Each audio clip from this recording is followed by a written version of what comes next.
All right, welcome back. So in this module, we will see the get transaction data of the RE framework. So get transaction data works as a gateway because it will work based on the data exists or not. If exists, it will pass the data to the next process or it will end the process. So this get transaction data works or it will check whether data exists or not based on the transaction number.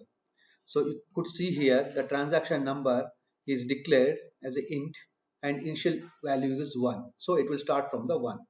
So if you see the data, there are 11 records and this transaction number will be 1, 2, 3, 4, 5. So automatically it will increment one by one from the incremental workflow. Okay, we'll see it in later.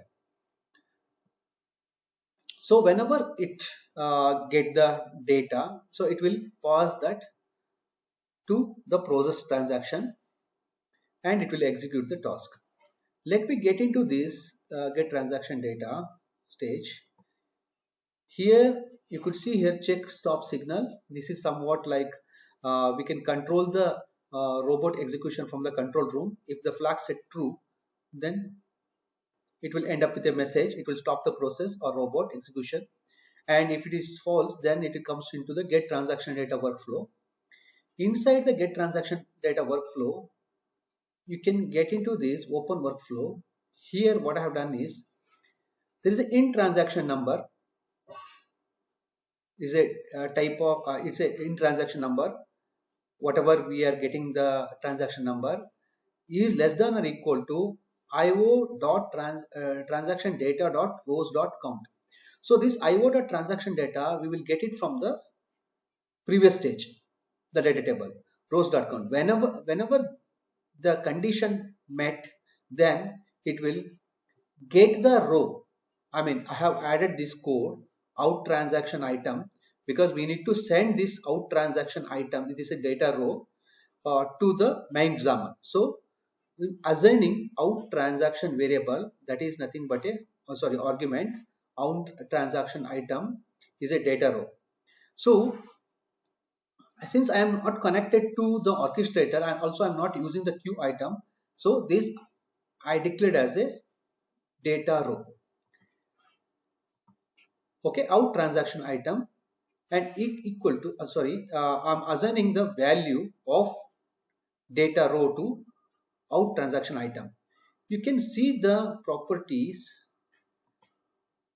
If you see here, what I'm doing is IO transaction data is a data table dot rows of in transaction number, the iteration of row which is given by the transaction number from the previous stage or previous step in transaction number minus 1. That gives the current index of the data table. So then we will get a data row. That data row will assign to the out transaction item argument. Once we are ready with this one, we will be able to access this row inside the main. Okay. So to get that one, what I have done here, out transaction item equal to I declare as a type data row and assign to transaction item. Why? So transaction item is already available by default as a variable. By default it will be queue item. So here also we need to change it to data row, otherwise it will give a compile error. Okay.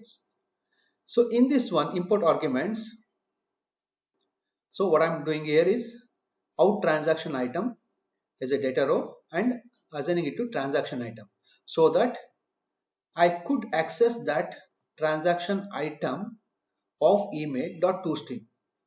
So this will give the value of the particular row and column.